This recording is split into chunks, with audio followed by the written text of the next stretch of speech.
The shuttle doors hissed open with a pressurized sigh. Bright artificial light spilled in, revealing a tall hall lined with armored cadets. Some wore the gray skin and segmented armor of the Dravik, others had sleek blue hides like glass-smooth obsidian. A few had eyes on stalks, tusks, mandibles, or no visible eyes at all. All turned to look at her. She didn't flinch. Nova Raithe stepped off the platform in a plain gray uniform, no ornamentation, no tech implants. No weapons. Just a standard academy bag slung over one shoulder and a datapad tucked into her palm. Her presence drew silence. Not curiosity, discomfort. "Is that it?" someone muttered. "The Deathworlder?" "Looks small," said another. "Fragile." A thick-bodied Vornak cadet in a crimson exosuit snorted. "I thought humans were supposed to be dangerous." Nova didn't acknowledge any of them. Her boots clicked lightly on the steel as she passed. She didn't stare back. Didn't walk fast. Didn't smile.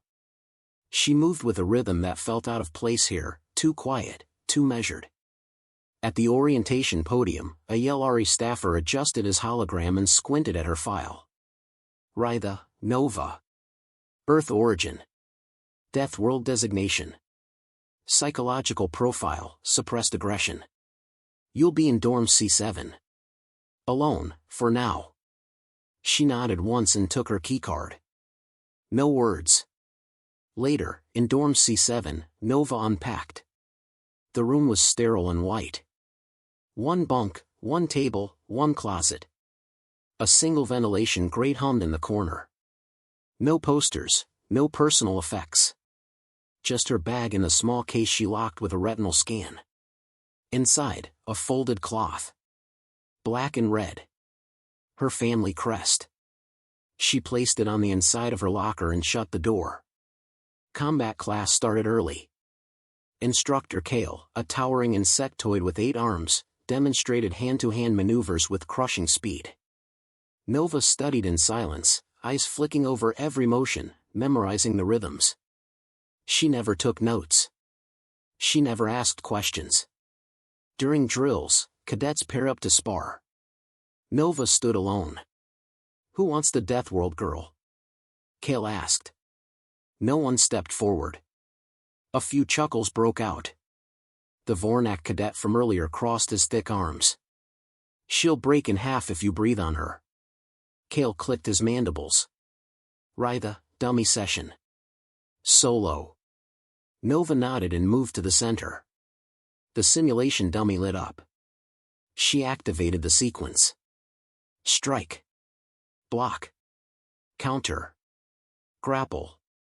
Throw. Perfectly executed. Clinical. Not fast. Not flashy. Just precise. Kale's compound eyes narrowed. Again. She repeated it. Identical timing. Identical outcome. Cadets began whispering. Does she ever talk? She's just copying moves. She's not fighting. She's calculating. Nova heard every word. She never looked back. By midday meal, whispers followed her like a shadow. In the mess hall, she sat in a corner seat, alone, untouched tray before her. A low thud shook her table. "Mind if I sit?" came a mocking voice. Threk Sanko loomed over her. Vornak. 8 feet tall. Muscle-bound, with reinforced forearms and dark red armor that looked more ceremonial than practical. His fangs gleamed when he grinned. Nova looked up. Didn't respond.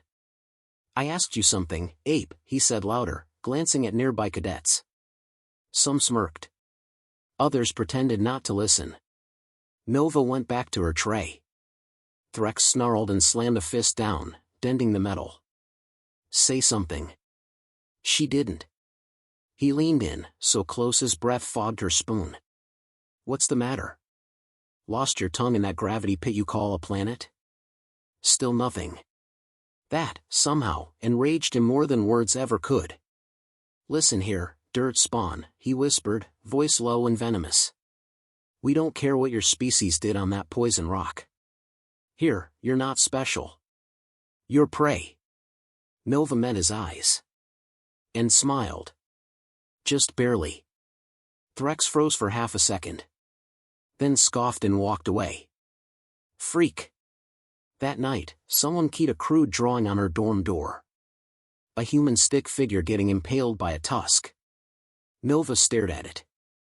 Didn't clean it off. Just opened her door, stepped inside, and let it be. The next morning brought weapons training. Live fire simulations with phase blasters. Nova scored 100% accuracy. No missed shots. No wasted movement. Kale stared at his datapad. Raithe. Where did you learn pattern burst control? She replied quietly, back home. Kale glanced up. Instructor? She said nothing. The other cadets watched as she walked off the range. She passed Threx, who spat on the floor near her boot. She didn't stop. Didn't look at him. Didn't react.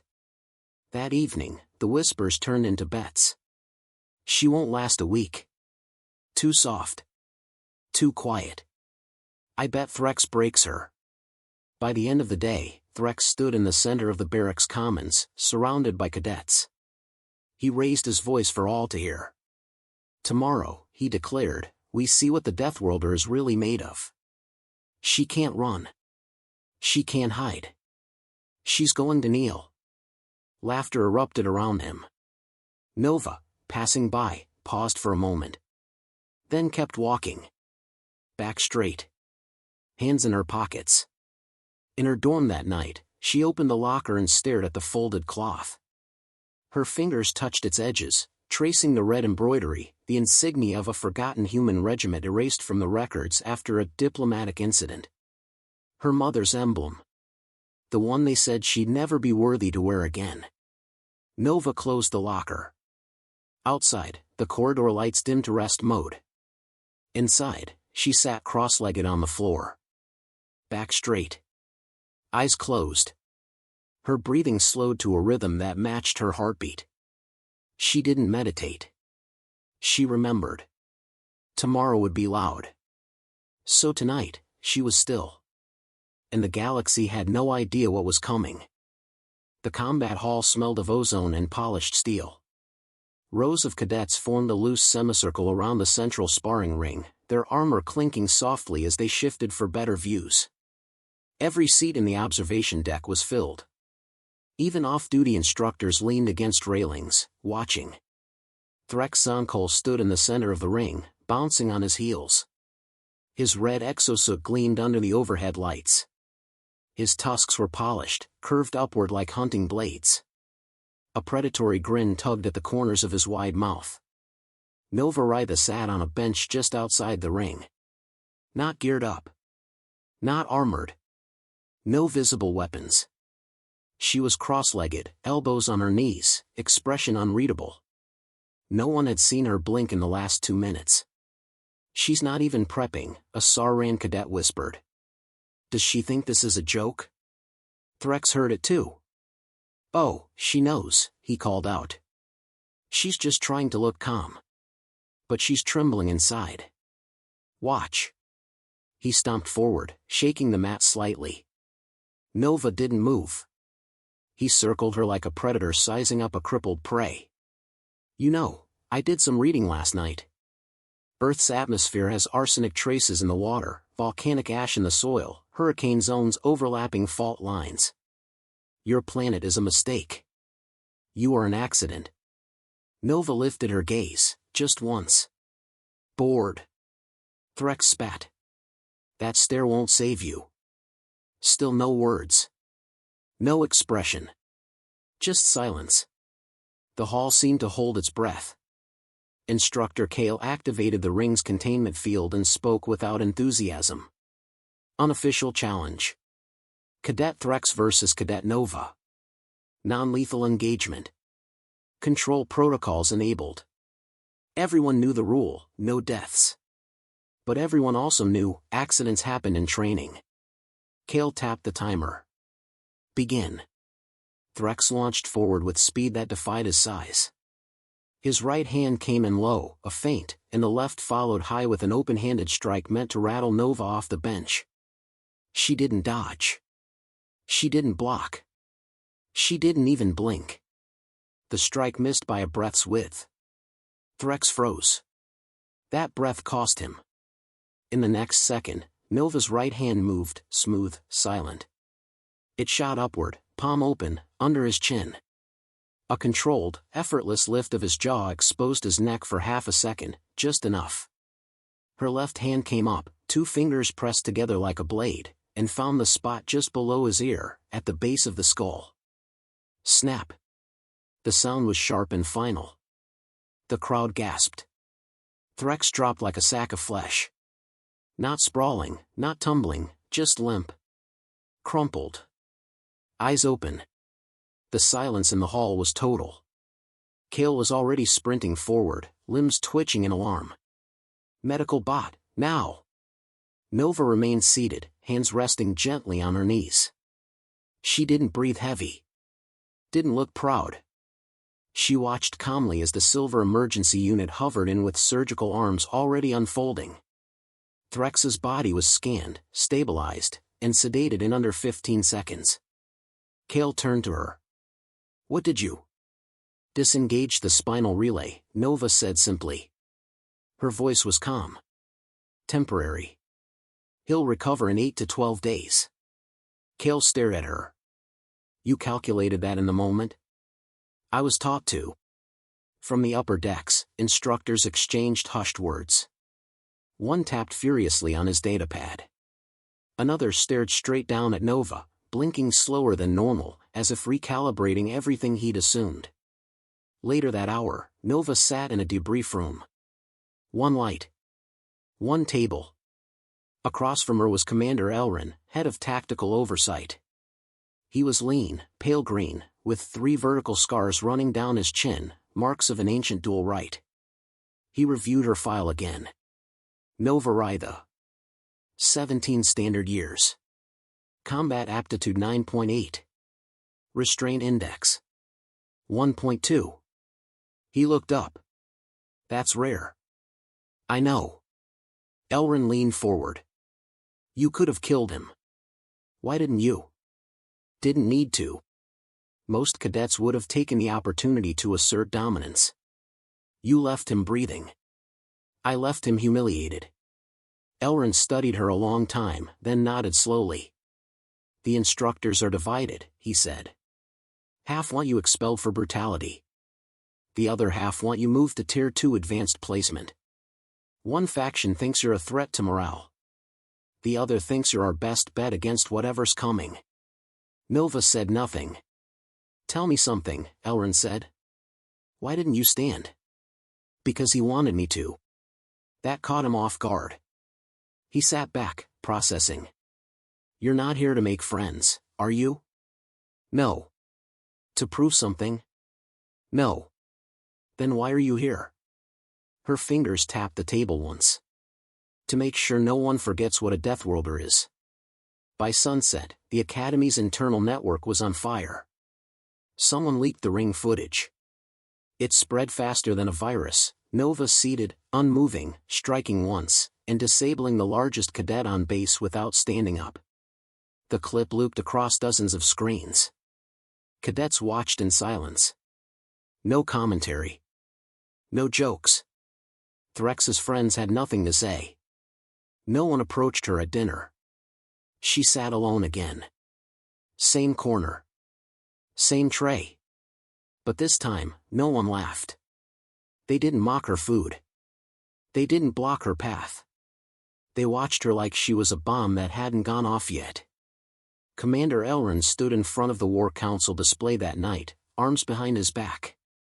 The other senior instructors, Dravik, Yelari, Saran, even one Terran advisor, listened as he played the footage one more time. The Terran, gray-bearded and old school, exhaled through his nose. "That's restraint." Kale frowned. "That's warning." Elrin turned to the council. "I received a transmission. From Earth." Everyone stiffened. "High Command," he continued. They've authorized trial ascension for Cadet Nova Raithe. Whispers erupted. You're joking. She's not ready. She's not supposed to be deployed for another. Elrond silenced them with a glance. They disagree. And after today, so do I. That night, Nova returned to her dorm. The crude drawing on her door had been cleaned. Someone left a tray outside with protein rations and electrolyte packets. She ignored both. Inside, she opened the locker and stared at the crest again. Her fingers hovered above the red threadwork, almost touching, but didn't. Then she whispered, just once. Almost there. She closed the locker. And began her nightly silence. Tomorrow, the trials would begin. Nova stood at the threshold of the trial chamber, framed by red stasis lights and reinforced blast doors. Her expression was unreadable, but her stance had changed, centered, firm, like a blade balanced perfectly on its edge. Across the platform stood her opponents, 5 cadets, handpicked by the instructors. Each from a warrior lineage. Each trained to kill. Their mission wasn't to win, just survive her. An announcement echoed overhead in multiple galactic tongues. Initiating trial ascension. Combat engagement authorized. No medical intervention until conclusion. Begin on command. From the gallery above, dozens of eyes watched behind armored glass. Instructors. Officers. Cadets. Even Threx, still in a neurobrace, sat motionless in the corner, jaw clenched, eyes following Nova's every breath. Commander Elrond leaned forward. Let's see if the rumors are true. The chamber locked. The countdown began.